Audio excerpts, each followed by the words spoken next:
ജീവകം എ, ജീവകം സി, ജീവകം കെ, പ്രോട്ടീൻ, കാൽസ്യം, ഇരുമ്പ്, magnesium, manganese, sodium, potassium, phosphorus, അതുപോലെ സിങ്ക് എന്നിങ്ങനെ നിരവധി ഘടകങ്ങളാൽ സമ്പന്നമായ ഒന്നാണ് ബീൻസ് എന്നത്. ഇന്ന് ഒട്ടുമിക്ക ആളുകളെയും അലട്ടുന്ന ഒരു പ്രധാന പ്രശ്നമാണല്ലോ മൂത്രാശയ സംബന്ധമായ രോഗങ്ങൾ എന്നത്. മൂത്രനാളത്തിലെ അണുബാധ, മൂത്രത്തിൽ പഴുപ്പ്, മൂത്രത്തിൽ കല്ല്, വേദനയോട് കട്ടിയുള്ള മൂത്രം പോക്ക് എന്നുവേണ്ട മൂത്രാശയ സംബന്ധമായ ഒട്ടുമിക്ക പ്രശ്നങ്ങളെയും നമുക്ക് ബീൻസ് ഉപയോഗിച്ച് പരിഹരിക്കാം. എന്തായാലും അധികം പണച്ചിലവില്ലാത്ത ഒരു കാര്യമല്ലേ.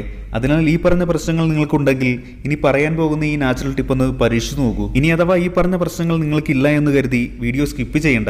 കാരണം ആർക്ക് എപ്പോൾ വേണമെങ്കിലും മൂത്രാശയ രോഗങ്ങൾ വരാവുന്നതേ ഉള്ളൂ. അതിനാൽ തന്നെ ഇത് അറിഞ്ഞിരിക്കുന്നത് തീർച്ചയായും നിങ്ങൾക്ക് ഉപകാരപ്പെടും. അധികം പറഞ്ഞ് സമയം കളയുന്നില്ല. ഈ പറഞ്ഞ ഏതെങ്കിലും വിധ മൂത്രാശയ സംബന്ധമായ പ്രശ്നങ്ങൾ ഉണ്ടാകുമ്പോൾ വളരെ എളുപ്പത്തിൽ അധിക പണച്ചിലവില്ലാതെ തികച്ചും നാച്ചുറലായി തന്നെ നമ്മുടെയെല്ലാം വീട്ടിലെ അടുക്കളയിലുള്ള ബീൻസ് കൊണ്ട് ഈ പ്രശ്നങ്ങളെ എങ്ങനെ പരിഹരിക്കാം